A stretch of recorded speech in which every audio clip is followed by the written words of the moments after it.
Yep. Good morning. Good morning. Coffee Conversations. Coffee Conversations is on. How are you today? Man, it's just been a blessing to sit here and, bring content, culturally relevant content out to you all, through this platform of social media. We know we're creating new paradigms, man, just new paradigms of communicating to the masses of the people from a global perspective, and it's been just a really, really, really great honor. Get to meet new people, get to, talk about things that are happening in our community, not only in our region of Southern California, but even across the globe. It's a good thing. So today, right, transformation, I think we're all in the spirit of transformation. It's coming out of COVID, I guess the future looks bright, but things are happening all around us. The past year and some months has been a challenge on our communities, watching transformation. South LA, Crenshaw area, the train is coming through there, and the mall situation, Lamert Park, the whole thing as communities are transforming right before our very eyes.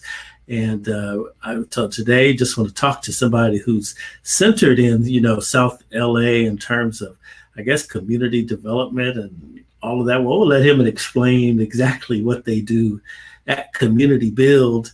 Ladies and gentlemen, he's the president and CEO of Community Build out there, South LA, Mr. Robert Saucedo. Good morning. Hey, good morning, Greg. How are you today? You doing okay? COVID treating you all right? Treating us good. We're glad to be on the forefront of this fight to end the pandemic and also provide further assistance, as I believe we're entering a period of endemic around mental health, and we'll talk about that a little later. Interesting. So, Community Build, what do you guys do at Community Build? What is that? Sure. So, Community Build is a 28-year-old legacy African-American organization, and I'm 2 years in the seat. Actually, I made my 2-year anniversary last month, so I'm really proud to be a part of the organization. Yay. And we have doubled in size in the last year and a half. I expect to do that again by the end of the year. But what we do is the principal work we do is around the mayor's GRID program, which is a gang reduction youth development, where we provide intervention and prevention services for two different groups of folks. On the prevention side, we deal with youth that are ages 10 through 15, providing assistance and counseling. Those who are on the fence or considering entering what I call street culture and being street culture involved, and in a way that is aligned with gang activity. And so we try to reshape those lives. And many of the kids we deal with oftentimes are the kids no one wants to deal with. They're also multi-generational families sometimes that have been involved in street culture at that level. And so our goal is to help change the tide. And then we provide intervention services where if last year a statistic came out that Southwest division of LAPD was the safest part of South LA, and in part and partial because of the work that we do around gang intervention and working closely and making sure we deploy people when things happen and try to keep the peace in the street. And so Leon Gillette, who just was promoted yesterday, as a matter of fact, so the first folks will hear about it, to Senior Vice President of GRID Intervention and Prevention Services. So I'm very proud of the work that he's done. He's been in the business for over 25 years and just a stellar individual that I rely heavily upon in my work to make sure we do what we do. And then we provide what we call Project Save, our Safe Passage program in Council Districts 8, 9, and 10, where we literally help kids make it to and from school safely not only free of any gang activity, but predators. You'd be surprised at how many people are on the street trying to pick up kids in the morning. And we provide a safe passage for them to walk to school. We have staff on some of the campuses within LAUSD, and we provide that safe passage for over 30,000 kids a year throughout LAUSD. So I'm proud of that service. So that's on our human capital side, and there's a variety of services that we do around counseling, et cetera. And then we are involved in economic development. So I'm in the process of expanding our reach around the area of social enterprise and creating our own businesses to help fund the organization and, of course, increase our role with philanthropy. And then we're in the housing business. So we're the first Triple H development to come online with 62 units of permanent supportive housing and 10,000 square feet of office space at 88th and Vermont, which is our second location. And then we'll be adding a couple more locations before the end of the year. We actually can't announce who it is right now, but we are merging another organization into Community Build. And then that will allow us to provide some additional resources around drug and alcohol recovery and some additional housing development. And of course, we're looking at a location on Crenshaw Boulevard to provide some additional services with some partners that we're going to launch within the next 60 days. So I'm very excited about the work we're doing. And then lastly, when COVID-19 hit, I'm assistant pastor at my church. And so I was praying.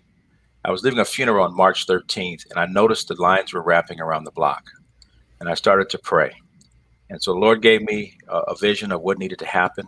So we organized over 32 nonprofits and key stakeholders on March 14th of 2020. And we started the Community Response System of South Los Angeles, crssla.org, where we came together to pool our resources and work together to help the community. So to date, we've distributed over 20 million pounds of food collectively, hundreds of thousands of PPEs, COVID test, and as well as vaccination support services. So we've been on the ground from day one. I did not have the luxury of staying indoors during the pandemic, and just prayed that the Lord kept me in good health as He did. And our team has been active ever since. So I'm excited about that. So that's what we do and who we are. Wow, that's incredible, and that's that essential work that goes unspoken in our communities. I know a couple of people in your region that the same way. Dr. Belinda Allen over there at the West Angeles Community Development Corporation, out there doing the same type of benevolent work. That's the work, y'all. That's what it is. When we say love one another, that's what that is. Well, as you well know, Belinda and West Angeles are doing incredible work. And what I have loved about being in this space, because I come from private sector primarily, is the fact that there is this urgent commitment amongst agencies in South LA to see to it that all of us are successful in our work. So we work closely with Brotherhood Crusade, Urban League, Belinda, and many of the other organizations, Wooten Center. I mean, we make sure that we're successful and have the resources that we need. Now, from your seat, let me ask you, there's been a lot of chit chat about the whole Baldwin Hills Mall, right? And I actually had a few people on Coffee Conversations to talk to us about it and everything. And I just see that the saga still kind of continues. What do you think should happen with that piece of property? Ownership is key, right? Right. And so there are a lot of challenges that come with that. One, we're watching malls across America close. Yeah. So the relevance of a mall from 10 years ago is very different than it is today. You've got a very expensive piece of property that has to be purchased. And then the development of that property is going to be even more so. You're talking at least $1 billion of development. So I think there's going to be a level of conviviality that needs to be developed between the community and whoever ends up ultimately acquiring and building that site. There is, as you well know, a move to try to identify African Americans who can pool their resources together and procure the mall and then develop it. But we should not be limited in that sense. If we can't make that happen urgently, then we should find someone who can work closely with the community and meet the needs of the community in a very real way. And the reason I say it that way is because that has yet to manifest, right? And it doesn't mean that we don't have people in our community who have those kind of dollars. Is do they want to invest those kind of dollars? And will the community reflect itself as it is today when a development takes place? Mhm, mhm, mhm. Very, very interesting. Now, it's tough too because the train is affecting the area too. Yes. I hope we're close. Are we close to running it?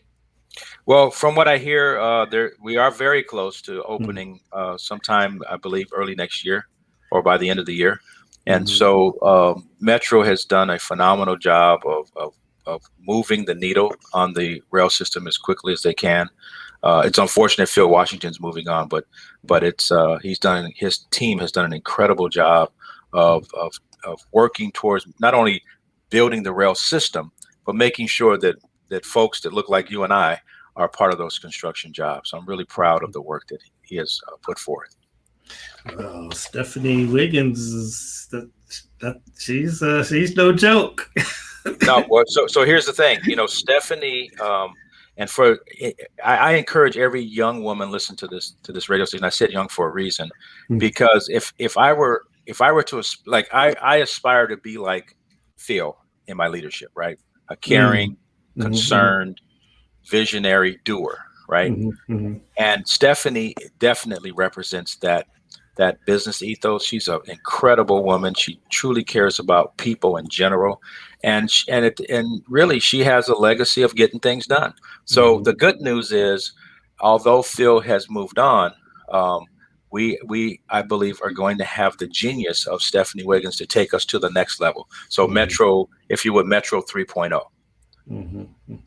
She's the CEO of the Metrolink, the whole trade system. You guys Yes, understand me? Sister is running the whole train system. yes, That's really great. Really yes, great. Wow, yes. wow, wow, good. Okay, so this is great stuff as we look across the region. There's the future looks bright if we can, we do have um some building to do, as we Right. look inward to our communities, and you know, uh, how do you feel when the total experience burnt down? Um, it's sad to see Mm-hmm. now an eyesore on Crenshaw Boulevard. Mm-hmm. Uh, there was some historical context there. Mm-hmm. I don't know that it would, whether it burned down or not. I don't know that it would weather the change that's coming because there's a high need to Mm-hmm. develop, and specifically on that part of Crenshaw. But it does sting when you see Mm-hmm. things like that happen, Mm-hmm. because the main thing now is for the owners to go in and clean it up, Mm-hmm. and until they're ready to do whatever they're going to do with the property, and not have it be the eyesore that it is at this point. Mm-hmm. Mm-hmm. All right. Now, I know you mentioned mental health, and this is a part of advocacy that is, central to what your missions are. And I mean, we really do have, as we look inward, a lot is happening. So the gentrification, right, is Absolutely. is coming, or it's here, or whatever, you know what I mean? And people are going to have to be moving. Then the homeless situations, what are we going to do? And I think it all starts with, mental health. That's kind of the buzzword of these days, especially when they talk about, changing how communities are policed. Mental health has been the whole thing. They want to change the jail to a big mental health place. There's a lot to it. What does community build? What's the advocacy? What do you see? How do you get services to the people as Yeah. a cure for what we're seeing on the community Sure. streets? Sure. So it's a collaborative effort. Let me go back to your point about gentrification, though, because I have a different perspective on gentrification. Mm-hmm. One that you probably have not heard, but one that's very real and something we need to take note of. Okay. So gentrification is, most folks think it's race-based, white folks moving back into a black neighborhood and changing it. Gentrification is when you have one economic class of people moving into that's higher economics to a lower economic community, and then making it unaffordable, right? And it could be me, right? Mm-hmm. And so right now they look like white folks and others. The way we curb that is we have to buy differently. So for those who cannot afford to buy a home on their own, it's about collaboration and pooling resources. And you got to get in the game however you get in the game. The other issue we have is when you consider transference of wealth, the average inheritance lasts 18 months. That's terrible. So when you think about the fact that someone inherits a house, they try to sell it for as much money they can get. So someone from the outside of the community comes in, buys that property, fixes it up, right? And then there's a family that's out of the community. And so we've got to figure out a way to retain those assets and show folks how to leverage what they have. But there's an even bigger issue around gentrification that no one's talking about. And it's a different form of gentrification. And it's where you have like for like income, low income folk moving into communities and displacing another group. What do I mean? We've seen a number of properties come online that were low income. And what happens is, and I heard a lady say this at a workshop I was at on gentrification. This is when gentrification got my attention. She said they use our data, developers, to justify building housing that we will never be able to afford nor get selected to move in. And when I started to drill down on that, because it really hit at home for me, I started to see that when they build these developments, right, because of fair housing laws, you have to house people according to almost like a lottery system, first come, first serve, et cetera. So if you look at housing as it's been built today, you have to ask yourself a question. How does a housing development, for example, in Jefferson Park, which has always been predominantly an African-American community, right? Working class, lower to middle income community. How does a community like that build a housing development where 98% of it is Korean? And that happens around the city. And the reason it happens is because fair housing laws say first come, first serve. You have to organize. So no shame on the Korean community for that, because they're organized. And what we have been doing a poor job with our people as housing comes online is organizing people so that they can be at the front of the line. What I would wish policymakers would do is we have to change the laws so that we need something on the books that says, for example, if you've lived in a community for 2 or 3 years before a development, you should have first right of refusal on a low income housing development. So that the person that's homeless living outside of a development has an equal shot at getting in the system appropriately. The way we do it now, it must change. And when you see when you look at the number of African Americans and the numbers truly speak that we're the most affected by those experiencing homelessness, you begin to see how the system is set up and it's rigged, right? Because when you think about low income, there's a stigma on Black folks that says, well, I don't want to deal with them. So they go with communities that are easier to deal with. And I'm just going to call it like I see it, right? And so no one is having this conversation. And it's a very important conversation to have, because what it's turned is, when we talk about fair housing, is it really, if the system's rigged, then that's a form of systemic racism that keeps us out of housing and forces us into other communities. So I can go on and on about this issue, but we have to be mindful of this. And I would encourage any policymaker who hears this to do a study to look across the last 10 years of low income to middle income housing to see what percent of African Americans actually landed a place to live. And you'll see the numbers are going to be staggeringly low because of the way the system is rigged and how people have to be organized to get into these places. And that's changing our community. Right. Now, what is affordable housing to you? So especially in the immediate area of the Crenshaw district, Crenshaw corridor, right in there. So, I know Los Angeles has the seniors, right? And I noticed that when the one on 54th and Crenshaw went up, I went over to take a picture in front of it. And literally there were seniors driving up. Oh, where do I sign up? And the need was, visibly apparent, so that's affordable housing to me. We do have a large senior population, right, in that we have to take care of. And then also giving the homeless an opportunity. But you gotta have services too if you have structures for the homeless, yeah? Yes. So here's the thing. So there are several tiers of housing. We saw in the Mhm. 90s, after the civil unrest, a huge investment in infill development around senior housing. Mhm. Here's why we don't see enough affordable housing or low income housing being built Mhm. is because in the last decade, the federal government, from a funding perspective, has gotten out of the business. If you trace all of the developments across this city or anywhere in the country, you'll see that government funding played a key role. So Uh, if we're looking to invest in affordable housing, we need financial vehicles that allow people to lower the cost of construction. Right now, it costs between $500,000 and $700,000 per unit to build. So how can you even begin to have a conversation about affordable or low income housing when the cost of construction is that high? And it continues to creep up because of the cost of materials. mm, The only way you can do that is by having government play a role financially in that space, both on the low income side mhm. and even when, like, for example, I'm looking at a future project the community build is looking to do. I want to build first time buyer condos, right? Affordable for young people who can get in at a below market rate and seniors who are in transition and scaling down. I'd love to do that.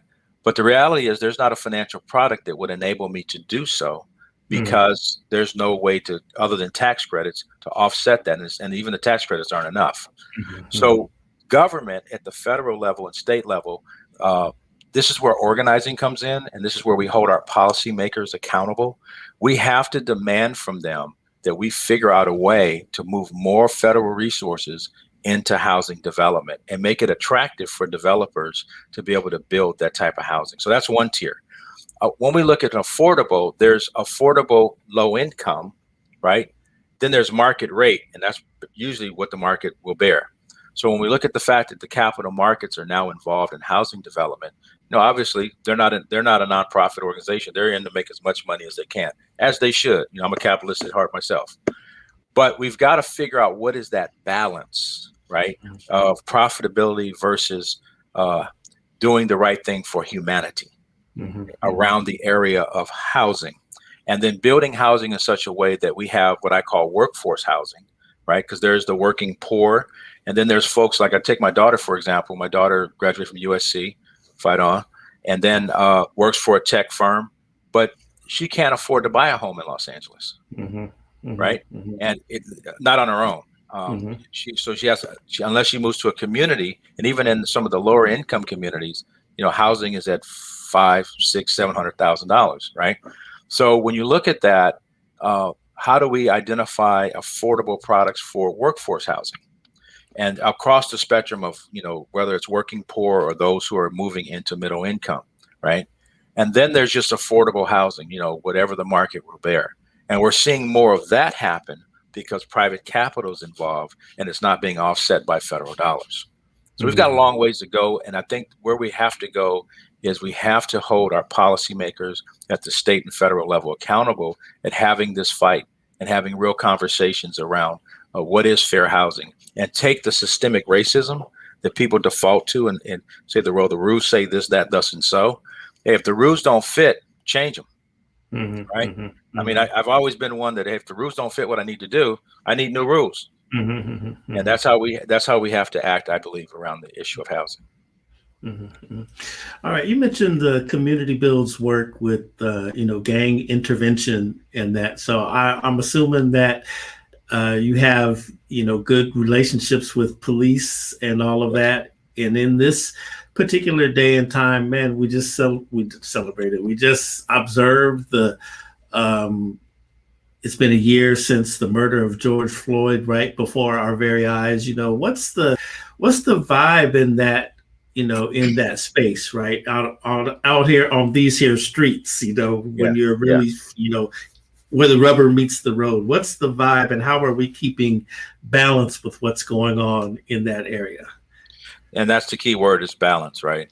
So the Mm-hmm. pendulum always swings equally in both directions. Mm-hmm. And I think we've watched over the years, when we look at what caused the civil unrest, the Watts riots, Mm-hmm. uh, Philadelphia, Mm-hmm. pick a place around this country where we had major rioting, and you'll see that what fueled it is poor behavior by law enforcement on Black Mhm. folks in particular. Mhm. Mhm. Um, so there is a conversation where some say defund the police.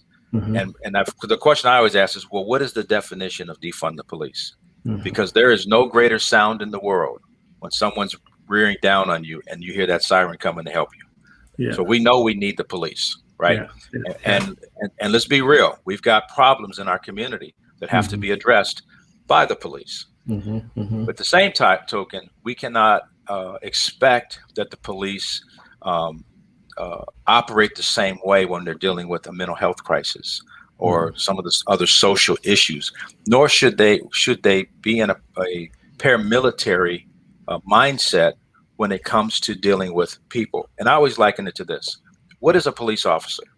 They are a employee of a particular city or county, right? Mhm.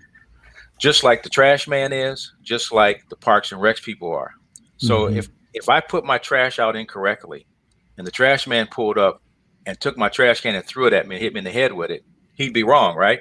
Mhm. Even though he's enforcing the trash laws. Mhm. Well, the same rule applies to police. If you act poorly, you shouldn't have a job.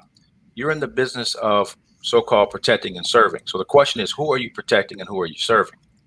And let's be real. If we look at the across this country and we see how these paramilitary behaviors and over enforcement of Black folks in particular, or people of color, then we begin to realize that its roots are truly rooted in post-slavery slave patrols. And Mhm. that mentality has not changed. Mhm. So what's happening now? Um, I have a number of conversations that I'm involved in around police reform, and I believe we're going to get there in weeks. I Mhm. really believe that in terms of being on the path to it. Mhm. I will tell you that Chief Moore, Deputy Chief Regina Scott, and all those at the higher level of the organization are committed, deeply committed, and are demonstrating an abiding faith towards systemic change. Mhm. But remember, you've got decades of behavior, right, that you have to change. What we have to also do as a people is to continue to encourage our young folks to get involved in law enforcement careers. Mhm. Just before COVID, we were about to launch a series of recruitment with LAPD. And we Mhm. even had a conversation with several individuals that were involved in what I call street culture behavior.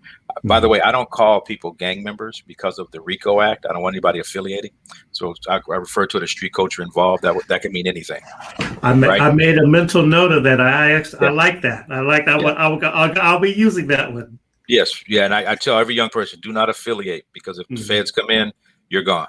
But Mhm. but when we begin to have conversations that, look, if you want this to change and you want to be dealt with respect, then Mhm. don't be punitive to the kid that wants to be a police officer. Mhm. Let's Mhm. encourage that so that when you are out on the street, they're treating you better. Mhm. Dear friend of mine, just retired from LAPD, Rod Miller. You Mhm. talk about a stand-up police officer, and he just wasn't in for all of that craziness. And he would literally. I remember him telling a story about how early in his career he got in a police car with a white officer, training officer, and he told him that this is how you handle those people. Mhm. And he looked at him. He says, "Well, I'm one of those people. Mhm. Take me back to the station. I'm not working with you." And it has Mhm. to take. It's that kind of courage that officers have to begin to step up to. And all of us, not only police, but how we respond to police as citizens. Every cop is not a bad person. Matter of fact, most cops I've encountered have a genuine heart for the people. But Mhm. let's be mindful of the fact that there's something broken in how they're dealt with. So Mhm. if a soldier comes out of the battlefield and we label them as having PTSD, then we should suspect that a person who deals with crime and the worst of society on a daily basis is going to eventually have PTSD too. So one of the things we need to incorporate as part of, I believe, of the lives of police officers is ongoing mental health check-ins on a regular basis. You can't just say, "Hey, here's the job, go do it," and then if you get in trouble, we send you to the mental health person. That should be something done biannually or annually, just as a check-in to see where they are and that they're meeting the needs of the community. And I believe Mhm. these are the types of things that we're going to have happen. I'm encouraged by the work of Black Lives Matter and those who went out and protested. But now we have to get back to a place of balance. Because as the pendulum has swung equally in both directions, we now need to center that conversation around how we deal with these particular issues around police reform. And yes, it absolutely has to be reformed in a way that's meaningful and sustainable as we move forward. All right, so that's an influential voice in that space. Now, let me ask you about the linkage with, so shoot, election time changed a lot over there, eh? Yeah. Yes. What's yes. that like? I see. Okay, so let's just bring the people up to speed. So now District 10 is Mark Ridley Thomas, the Honorable Mark Ridley Thomas. Correct. And then District 8 is still the Honorable Marquise Harris Dawson. Yes. And District 9 is still the Honorable Curran Price. Yes. Right? Yes, that's right. Let's see, Mr. Wesson, the Honorable Mr. Wesson is now retired, I guess, or coming back in the gym. And the Honorable Holly Mitchell. Yes. My goodness. So here's the funny thing I always tell people. The desk I'm currently sitting at, our office location where Community Build is housed and owns, used to be the offices of Holly Mitchell when she ran Crystal Stairs. My desk is Holly Mitchell's old desk, right? So, and I'm honored by that. Yeah, I always tease her about that when I talk to her. But you know what's good is we do have the folks you just listed off. We have a legacy of leaders who have done great work. You know, I'm a former staffer for Mark Ridley Thomas, former deputy prior to taking this role. And I think what we're seeing is, you know, as you saw in the Sentinel last week, he's made a commitment of 30 to 40 million towards Lamert Park to begin to improve sidewalks and streets and some of the things that need to happen here in Lamert Park. Curran Price and Marquise Harris Dawson have done an incredible job, particularly around public safety with their public safety initiative that we work closely with them on. And so we enjoy a relationship that helps bring balance to the conversation, but also continues to drive change and public safety and meet the needs of people. And what we found in those relationships is they're not mutually exclusive, that we actually need one another. You know, those who are elected need groups like ours. We need them because they are the bearers of resources. And then in a responsible way, when we receive those resources, we move that through the community and provide the appropriate change that we need. So we've got, I'm excited about the leadership. I'm excited about Holly's leadership. I think she's going to bring a very great, unique approach to the second supervisorial district, as did Mark Ridley Thomas. So this will be, again, 3.0 again, right? And the fact that we now have, for the first time in history, 5 women on the LA County Board of Supervisors that are very balanced in their approach. I've had a chance over the years to interact with each of the supervisors at different capacities of my life. And I'm encouraged by what I see happening. And the fact that all of them are, you know, from whether it's police reform and holding law enforcement accountable, identifying resources around public health, and then figuring out who to work with to move those resources into the community. You know, I'm proud of Mark Ridley Thomas too. Actually, you know, I like him. I'm gonna tell you a story. Here's a story. So years ago, I worked as a dispatcher for AAA. Okay. And so I got this call, and it was Mark Ridley Thomas, but he was the SCLC. Okay. Wow. So he gets on the phone. Do you know who I am? And I was like, yeah, I heard your name before. I got him in his tow truck, wherever. And I always think of that as I have watched him over the years, and intersected with him. And I even have a picture where I sat in his seat in the hall of the chamber of the county supervisors. I went there. Oh, wow. I said, let me sit in his honor seat here and take a picture. That's good stuff. Okay. So now Mark has done an incredible job. Just, for those that don't know, just shy of $1 billion in development in the Watts Willowbrook community. Prior to even going into the County Board of Supervisors, $1 billion worth of development in at that time, 8th district as councilman. So he's done a lot of good work around policy making, When you look at the Empowerment Congress that he has and the work that they continue to do, so a great leader and big shoes to fill. Mm-hmm. Mm-hmm.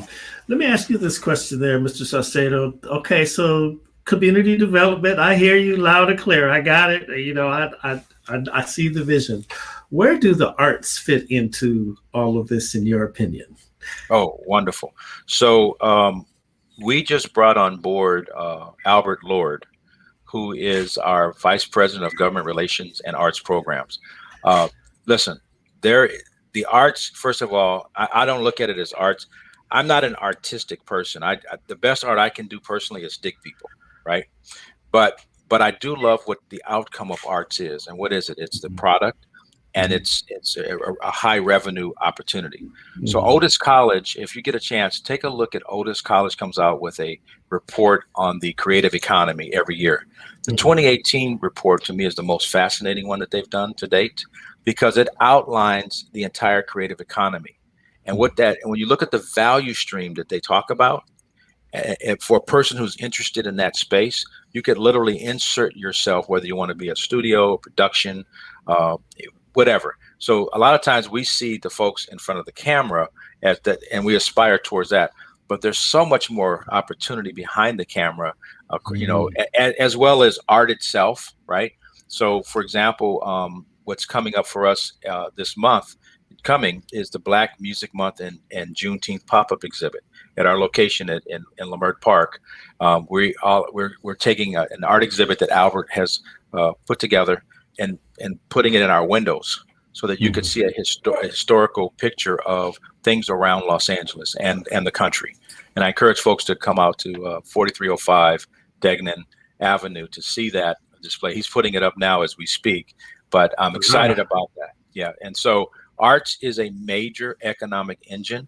I think there's a role. So you asked about the mall. I think there's a role to consider in the area, in the space around the mall, to include the Marlton Square properties, where we might want to look at either a creative economy around, film production in that area, as well as some biotech opportunities. So huge. But for those who have an interest, look up Otis College, get their creative economy reports, and then figure out where you yourself could be inserted into that business ethos, because it's huge. Yeah. Look at that. That's very interesting. And you got a lot of, it's right there in Leimert Park too. That park, right? Okay. So that used to be Lucy Florence back in the day in front of you guys. Yes. Yeah. Yes. Okay. Right there. I did a couple of little, I used to do Martin Luther King Day cake cuttings in your park and live broadcasts. Wow. I did a ton of live broadcasts in that little park right there. Yeah. That's okay. Good. Community build. Now, okay, let me ask you now, as we expand our lens to the region, right? So a couple of weeks ago, we had the former mayor of Compton, the Honorable Omar Bradley, and he was chatting about, the transformations that they're seeing in that, in that area, in the hub city, and, was greatly affected by, he was talking about now that we have, the stadium is in Inglewood and these types of things are happening in our traditional African-American communities. He felt like lower income populations would migrate into Compton. They're being kind of pushed out, if you will. That's probably too strong a characterization, but you understand what I mean. They're having to move because of rents, mortgages and everything are too expensive now that, we have a stadium and all this kind of stuff is happening right in our own communities. What do you think about that? Well, I think there's definitely a legitimate conversation to be had there, but it's not just pushing folks into Compton. Let's be very clear, the African-American population in Los Angeles County is dwindling. And that's dwindling because folks are moving to places like San Bernardino, Riverside County. They're moving to Lancaster, which is part of LA County. But why we see such a large now African-American voter block in those areas like Lancaster, Victorville, et cetera, because it's affordable. And for those who own, this is a time if we're going to continue to have our voice in Los Angeles in particular, the city and the county, then we're going to have to hunker down and keep what we have. And we're going to have to do a better job of explaining to our children and our children's children why it's important to not only maintain ownership, to continue to buy where we can and when we can, but also to expand our reach politically. Because if we continue to separate and move out into more affordable areas, we're going to diminish our voice in Los Angeles. I'm very concerned about that moving forward. Somebody was, somebody asked a question here that I forgot to put up. What are some tips that African Americans can use to pull their resources together? And are there models of reference? So the greatest model we have, I'm sure there are models, but let me go back in history. When folks migrated to Los Angeles from Louisiana, Texas, we had a concept, and Greg, I know you're familiar with it when I say it, where we would roll out the pallet because we couldn't stay in hotels, right? And throughout the South. And so we have to go back to cooperative economics. And there are many, many examples of that. The problem that we have, and this stemmed from the 80s, is we've become a society that is very what I call meistic, or the meisms, right? I don't want to live with somebody else. I want my own, as you should. But when the affordability in doing that is no longer so, maybe there's 3 or 4 of you that get along enough to say, hey, let's go buy a house together, and then in time leverage that for something else until we all have one, right? But we as a people have to have a mind shift or mindset change, if you would, that says we have to rely on each other in ways that we never have. And there's times when I may not get along with a family member, but if we put our purpose in our windshield, the rest becomes white noise.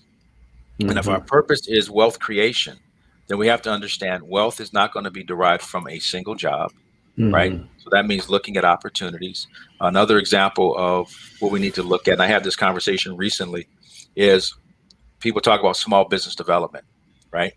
And I'm of the mind we're looking at small business the wrong way. What we have to do with our people is say, okay, what are the top 5 industries or 10 industries? And then research what is the value stream that comes alongside that. So let me give you an example. Mark Leonis, who has the show The Profit, Profit, right, did a series on the cannabis industry where he looked at the value stream from the grower to the dispensary or the end user. And I was able to ascertain from that conversation, and you could see it on YouTube, that there are 3 bankable businesses associated with cannabis. The first one is packaging. Everything sold has to be in a package. You can start a packaging company, right? Security. Every dispensary must have security. The growers need security. And because of drones, you could actually have a drone service where you know where to deploy the security when someone's out there stealing from the farms, right? So, and then there's a laboratory. So everyone's running to set up a dispensary, but everything sold has to be tested. And the tests run anywhere from $800 to $1,500 per test. So how about scaling some laboratories owned by African Americans in the cannabis space, right? Which is millions of dollars. And so that's an example of looking at a business following the value stream. And then there's, of course, edibles and all these other little parts and pieces that come with it. But we have to dissect industry. So there's aviation, there's aerospace. In the aerospace community, they're going to lose at least 250,000 pilots over the next 15 years to mandatory retirement, 750,000 aircraft mechanics, 2 million additional aviation workers, right? So how do we begin to look at the business ethos of that industry and find our place? The last thing I'll say is, the reason this is so important to look at from this perspective, we're going to lose 4.5 million jobs in the African American community by 2030. Why? Because of artificial intelligence and technology. 41% of African American businesses that were closed during COVID will not return. But we've got to look at our business models differently. We've got to invest in ourselves. We've got to make the necessary sacrifices to grow, and then utilize the resources like, for example, Vermont Slauson Economic Development Corp with Joe Ruzan, or PCR with Mark Robertson, Michael Banner, all those folks really begin to have a dialogue, which we're having, to bring people into real spaces where you have sustainable businesses, infrastructure. We got 40 years worth of infrastructure work. And this is how we need to start directing our young people or those who are in career transition. So look at the industries where there's long-term sustainability because of the need. Yes, yes, yes, yes. I'm with it. Let me just rewind a little bit. Okay, so there's this conversation about the cannabis business, right? Okay. George Fraser, the renowned business networking guru, says that is one of the 8 business categories that African Americans should move forward on, because it is very lucrative, and there is a strong movement out there in different cities, trying to make sure that equity is achieved in this whole space. And so we talked to Omar Bradley, city of Compton. It's an issue out there, but they were vehemently no weed in Compton. Sounds like you might be pro cannabis industry in the Crenshaw district. I wouldn't say I'm pro cannabis. What I know is that because of laws that have passed, it's inevitable that we're going to have cannabis dispensaries and products, et cetera. Okay. So we have to do that in a responsible way. We have to have the real conversations. Like, for example, the LA County Board of Supervisors did not pass anything that allowed for dispensaries in the unincorporated areas. And that was a responsible move. And the reason it is because we're still looking at the health disparity data around the effects of cannabis on young people. So the conversation that we look at, for example, anyone under the age of 25 that starts smoking cannabis early, we know there are effects both with mental challenges, et cetera, because the brain is still developing. Your brain doesn't stop developing until after age 25. So if I'm inserting something that's going to affect that, we have to understand what that health disparity looks like and be prepared to deal with it. These are the things you're not hearing about. And the problem that we have with any industry that we start, people focus on the money, as they should, as a business, right? But we have to be responsible in how we approach that. So I wouldn't say I'm for the cannabis industry. I'm definitely for medicinal use of marijuana. I'm not so much sold on what I call the free nilly approach that we have right now to cannabis, because there's some things we need to put in place for assurances. And then as people get into the business, keep in mind, the feds have not passed this. So at any given moment, if the feds decide, hey, we're going to enforce all those folks who are becoming rich in the cannabis industry, you're going to be hit with a federal crime. So if you're going to be in that business, you need to be part of the lobbying efforts that make it so that the feds follow suit with a real industry, and so that you don't end up in prison later. And these are the conversations not being had. Folks are out on the street smoking marijuana every day, right? Every day, bad.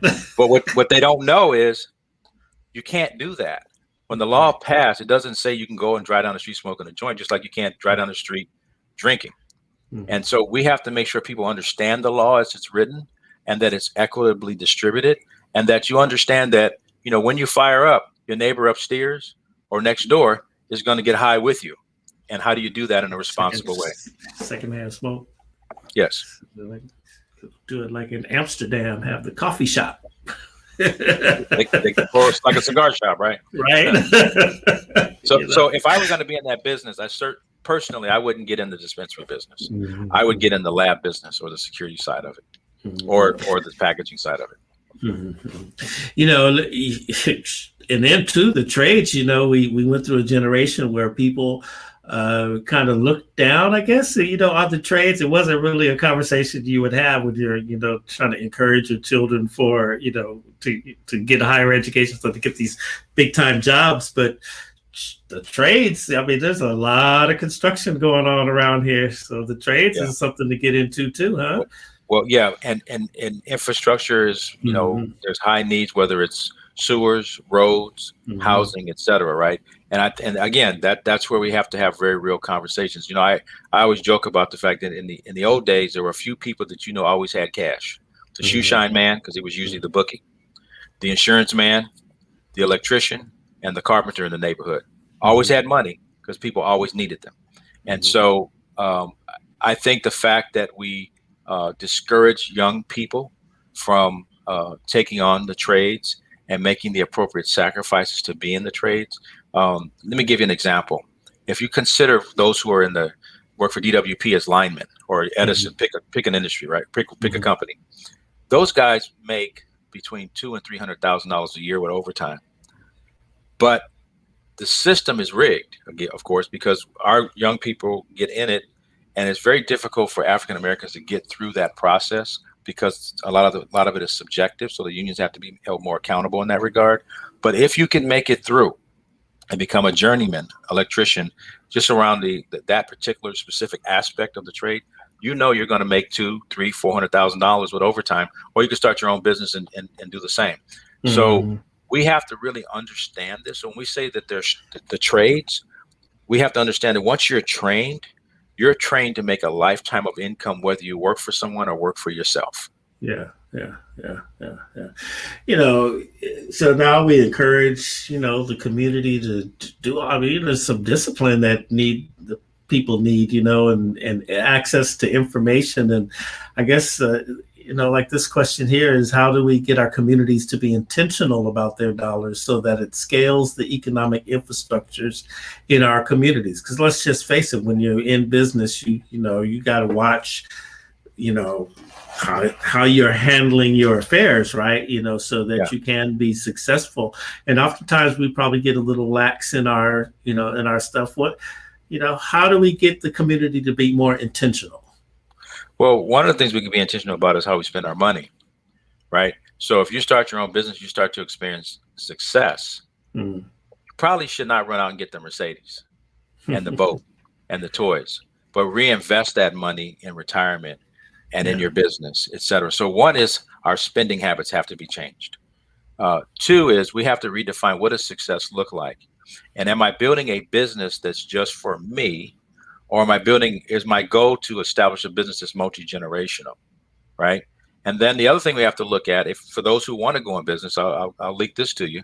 There are a number of legacy businesses in South LA where the kids don't want to pick it up from the parents. So there's ways to pick up those legacy businesses by utilizing the revenues and acquiring them and then expanding them, right? Because we know 70% of legacy businesses fail when they go to the second generation. And the reason that is because the kids just don't want to be involved in it. They got disconnected years prior. But for those businesses where you do have people who have raised their kids and taught them the business and got them excited about it to take it to the next level in the next generation, and they get out of the way so they can do that, then there's a huge opportunity. So when we look at, there's franchise models we can look at, we know work. If you have dollars, there's a way to leverage retirement dollars, right, to buy a business that's already existing and grow it. But the key thing is, don't buy something or get involved in something that's too far away from your skill set. So if someone is works at a chip manufacturer and then all of a sudden says, I want a hot dog stand, I don't know how successful you're going to be if you haven't worked in a restaurant or sold hot dogs before, right? So you have to be very realistic about your starting point. Now, just because you start business A today doesn't mean you can't be in business B tomorrow. So it's knowing how to flex that business during tough economic times. When I was with the supervisor's office with Mark Ridley Thomas, we gave a discussion on, it was called The Next Recession, Disaster or Opportunity. I'm a big believer there's always opportunity in disaster. You just got to find it. So when we look at who survived during that recession in 2008, we see that the biotech business did not dip, and technology. So what are we seeing? There's a conversation now from the Fed level to say, we're going to make an additional investment in biotech and in technology. To me, that's a sign of a looming recession, that they're going to make a huge investment in the two industries that survived the last one. So maybe you might start look at the news. Where do they say the money's going? Follow what the president says that we're going to do in his State of the Union. And that should give you some indication of what business you want to be in, and then align it with your passion. So now this takes critical thinking, right? But you have to be willing to do the critical analysis and make the appropriate sacrifices to be sustainable for yourself and your family and your community. That's how we do it. I was going to ask you because, technology is definitely changing how we just operate our everyday lives. And even in our business here, in the digital media business, I mean, we are just definitely, shaping new paradigms using the available technology to get our word out. It's just a whole new thing. Everybody's consuming media on their phones and everything. And I think in the regions where you serve, the backbone is always a little weak. I'm just telling you, you know, certain areas. We need to have how do you see technology evolving from a, you know, the very insular community level, you know, public media, all of that. And the second piece of what I want to ask you involving technologies, do you think, you know, the cryptocurrency can impact our community? Is it impacting our community? Is that going to be a good way of communal financial transactional exchange? So to the second part of your question, yes. Right. I will say I have not personally engaged in cryptocurrency because I have not had the time to learn it. Okay. But for those people that I know that are engaged in cryptocurrency, they're all doing very well with it. But you have to understand it's high risk, high yield, right? It's like, don't invest in any investment, whether it's cryptocurrency or real estate. Money you can't afford to lose. That's the number one rule to investment, right? And so I think we're going to see, as technology shifts, so long as the federal government doesn't come in with new regulations that slow down the tide of cryptocurrency, it's a great opportunity. In the short run, definitely. But you better learn it, follow it, and understand what makes it ebb and flow. From some of the research I'm doing, for example, when you look at cryptocurrencies, one of the things I'm learning is figure out the particular cryptocurrency that you're looking at and what industry actually supports it. So if I'm looking at a cryptocurrency that has high use in the gaming industry, then I'm probably going to participate in that because we know gaming is not going anywhere. The flip side is if I see that cryptocurrency decline, then I'm going to immediately look at what's happening in the gaming industry that's causing this to happen. Or if there's a growth in the gaming industry, I'm going to watch what's happening with. That's an example of how I'm learning to look at these things. But again, it takes some research. Don't run out and on any investment and just jump in. You need to spend the time and make the sacrifice. And want to really emphasize: do not invest money that you can't afford to lose.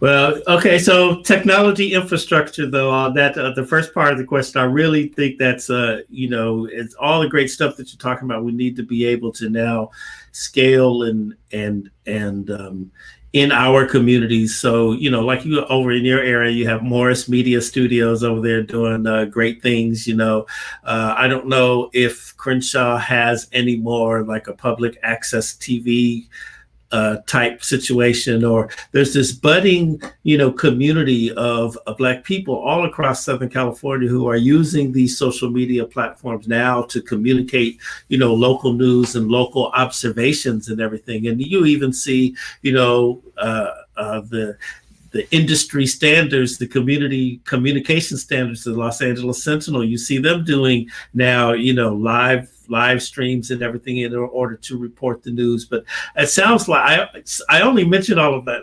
I'm listening to you today and really having a great understanding of your seat in the scope of community development, right? In, you know, especially in the Crenshaw area.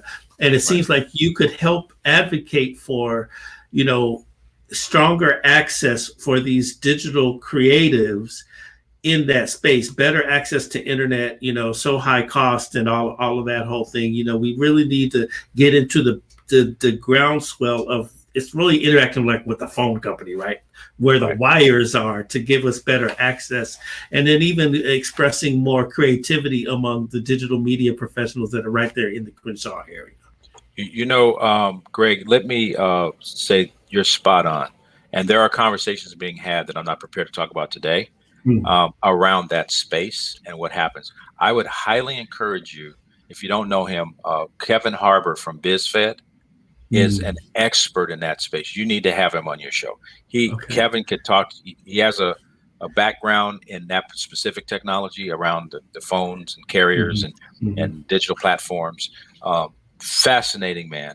Matter of fact, I told Kevin, Kevin and I are friends, but I told Kevin, I said, you know, when I look at my leadership, I'm always looking who I can benchmark myself off. And when it comes to certain aspects of business, he's who I aspire to be. and that's Yeah. saying a lot, right? Oh, And so, Kevin, as a matter of fact, I'll make sure we get his information to you, because okay. incredible man to know, and he's doing some incredible work with BizFed around this city. Man, I really do appreciate you coming on today. Coffee Conversations with Greg J. Our time is up, but Yes. Any last words you want to say to the people?